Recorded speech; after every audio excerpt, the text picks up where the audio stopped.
अस्सलाम वालेकुम वरहमतुल्लाहि वबरकातुहू।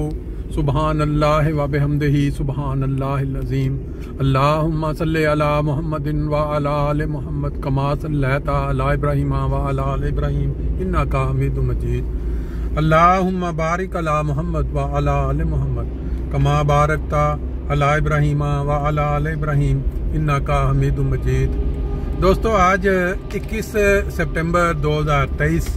और मैं आपको अपने साथ आज एक ऐसे इलाके की साथ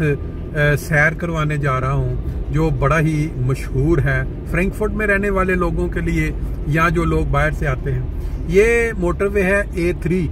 इसके ऊपर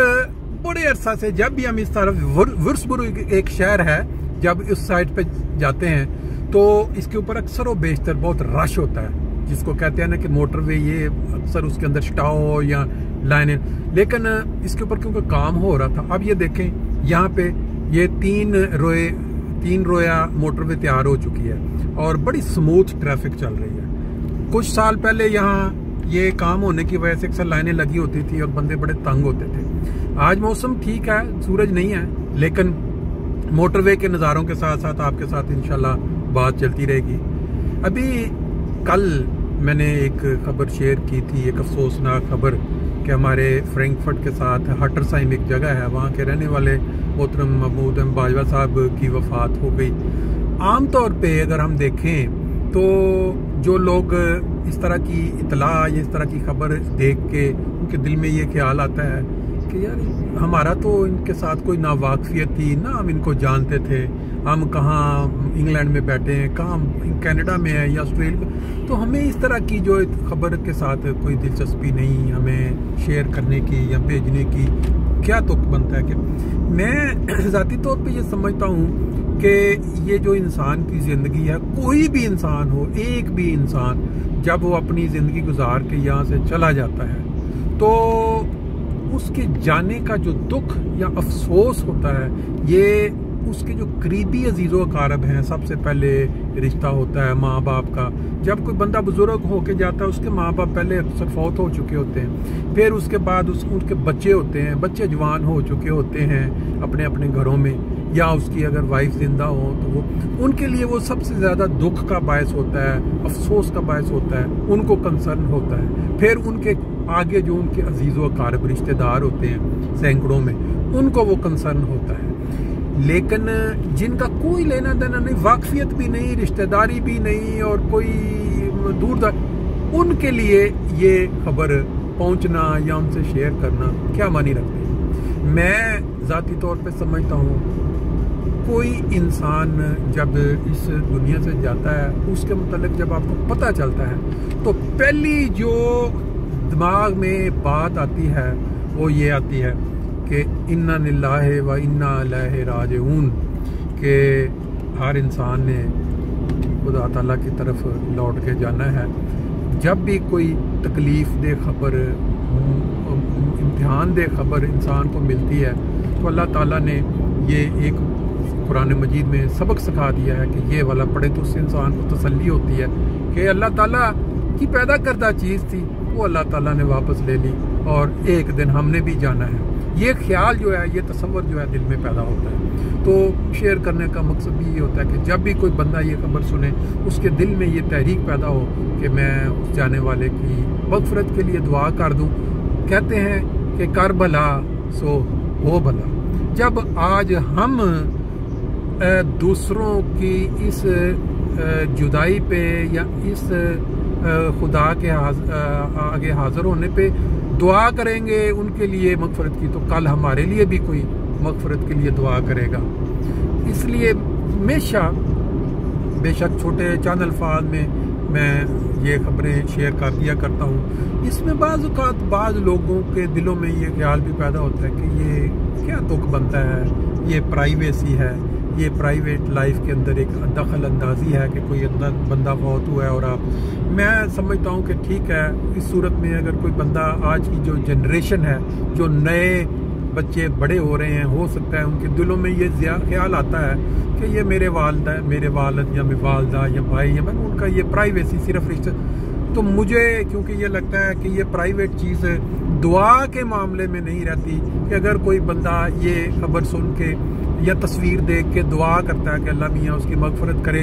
अल्लाह ताला उसके दर्जात बुलंद करे, और इसी तरह वो अपनी मगफरत का भी एक उनके दिल में ख्याल पैदा होता है, या तो मैं समझता हूँ ये बड़ी अच्छी बात है। लेकिन हर इंसान की अपनी सोच है। अगर कोई ये कह देता है कि नहीं हमें ये चीज़ पसंद नहीं है, तो कोई ज़रूरी नहीं है कि आप ज़बरदस्ती किसी के लिए दुआ करवाएं या किसी को शेयर करें कि भी हाँ भी आपने दुआ करनी है इस बंदे के लिए। तो बहरहाल बात ये हो रही थी कि अक्सर और बेशतर मेरी जो शेयरिंग है उस पर कई मेरे दोस्त हैं करीबी, वो भी मुझे बड़ा मजाक भी करते हैं, हंसी मजाक के भी यार आप ऐसी खबरें किसी की वफात की आप दे देते हैं, हम कहाँ बैठे हुए हैं, हमारा लेना देना नहीं है। तो मैं ये हमेशा कहता हूँ कि लेना देना तो है ना, क्योंकि हाँ कोई बंदा जितना भी अमीर हो, वो करोड़ों अरबों खरबों का मालिक हो, एक दिन उसने बिल्कुल उसी मुकाम पे पहुंचना है जहां हर किसी ने जा बराबर होना है। वहां कोई खरब अरब काम नहीं आएंगे ना कोई। तो ये चीज़ जहां आपको मिला देती है, एक जैसा बना देती है आपकी जो रवानगी के बाद, तो क्यों ना हम एक दूसरे के लिए दुआ कर दिया करें जब हम नहीं भी जानते, जब पता चलता है। बहरहाल ये मंजर मैं आपको फिर एक दफ़ा बता दूं कि ये वुर्सबुर्ग जो A3 मोटरवे है, ये इस तरह न्यूरनबर्ग जाना हो तो इस साइड पे से, तो ये वाला वो इलाका है, बड़ा ही खूबसूरत इलाका है। देखें पहाड़ों के अंदर ये बिल्कुल ढका हुआ और कितने ग्रीन एरिया है। ये इस वक्त हम एक पुल के ऊपर से गुजर रहे हैं, नीचे ये इसके सारे ये बहुत ज़्यादा दरख्तों वाला कोई नाला या पानी जो बरसाती नाला गुजरता होगा, और आगे देखें आप बहुत ही आला मनाजर है। आज जुम्मे रात है और दोपहर का तकरीबन 11-12 का वक्त है। गाड़ी ख़रीदने के लिए गए थे, गाड़ी लेके अब वो वापस जा रहे हैं। तो मैंने कहा जब दोस्तों के साथ हमेशा ये याद रखें कि आप जितने भी अमीर हैं, आप जितने भी दुनिया के अंदर एक अजीम मर्तबा है, अच्छी हाई क्लास जॉब है, आपकी फैमिली, आपके बच्चे बड़े खुशकिस्मत हैं, सब कुछ, लेकिन जो अंजाम है, जो इख्तिताम है इंसान का, वहाँ जाके सारे बराबर हो जाते हैं। जो मिट्टी की जो एक जगह मिलती है, ढेरी कह लें या वो 2 गज जगह, सब के लिए बराबर है, वहाँ कोई तो जब वहाँ बराबर है तो हम ये जो जिंदा हैं, जब हम किसी के जाने की खबर पे इन्ना लिल्लाहि व इन्ना इलैहि राजिऊन भी नहीं पढ़ते और दिल में ये ख्याल नहीं आता कि उसकी मग़फ़िरत के लिए दुआ कर दें, तो फिर जब हम जाएंगे किस तरह हो सकता है कि लोग हमारे लिए इस तरह दो। क्योंकि आज का जो दौर है बहुत ही ख़तरनाक दौर चल रहा है सोशल मीडिया की वजह से। जो इंसान है वो बेहिस होते जा रहे हैं। आप देखें दुनिया में जितने भी रिश्ते हैं, सबसे पहले आप माँ बाप का रिश्ता ले लें, क्योंकि माँ बाप के रिश्ते पे तो बहुत ज़्यादा हदीसें भी हैं, बहुत कुछ हमें मिलता है। तो इस पे जब आप पाकिस्तान का देखते हैं या दूसरे ममालिक में भी बात देखते हैं, तो माँ बाप के साथ जो बच्चे हैं उन्होंने क्या सलूक किया, किस तरह जायदाद के लिए, माल के लिए मारा कूटा, उनसे साइन करवाए, घर से, ऐसी ऐसी स्टोरियाँ कि इंसान दहल जाता है। फिर उसके बाद दूसरा रिश्ता जो आ जाता है औलाद का, कि जो आपकी औलाद है, एक तरफ आप देखते हैं माँ बाप, फिर जो औलाद आपकी है, अभी आप जवान है आपकी, तो बच्चों के साथ जो आपका रवैया है, वो वाला रवैया कहते हैं एक दिन आपको वापस मिलता है। जिस बंदे ने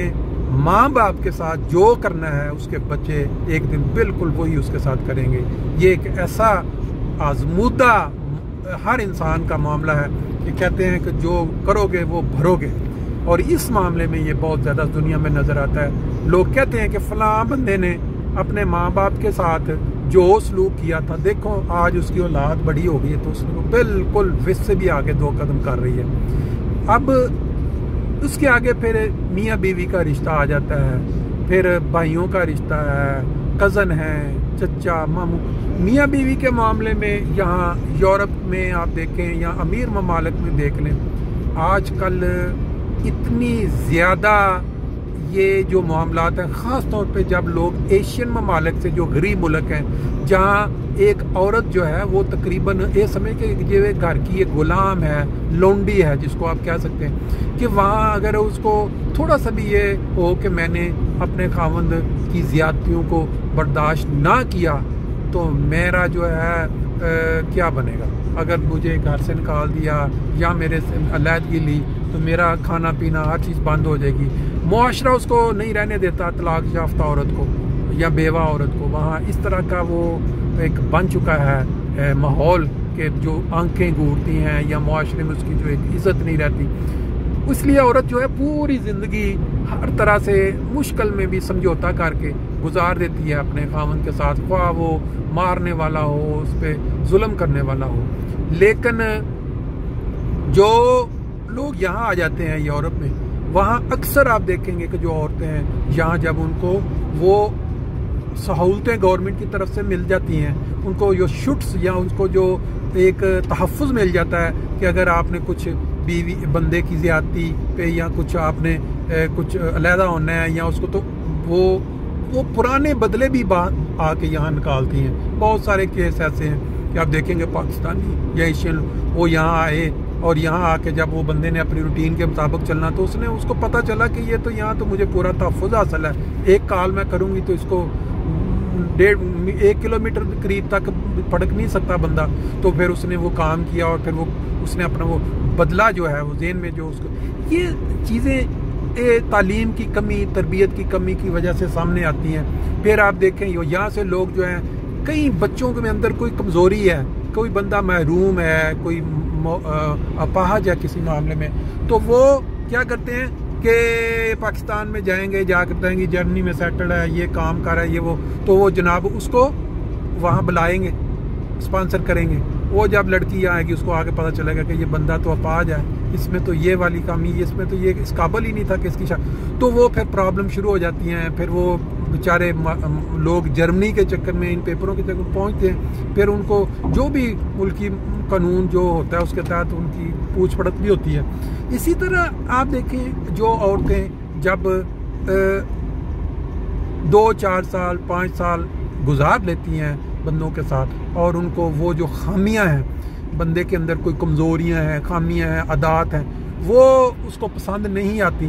तो कुछ अर्से बाद उसको ये दिमाग में आना शुरू हो जाता है कि भाई मैं क्यों सारी उम्र इस बंदे के साथ गुजारूं जब मुझे गवर्नमेंट की तरफ से हर चीज़ की सहूलत मौजूद है, मुझे घर मिलना है, मुझे पैसे मिलने हैं। तो मैं इस तरह के भी केसेस हो जाते हैं। फिर बाज़ आदात ऐसी होती हैं,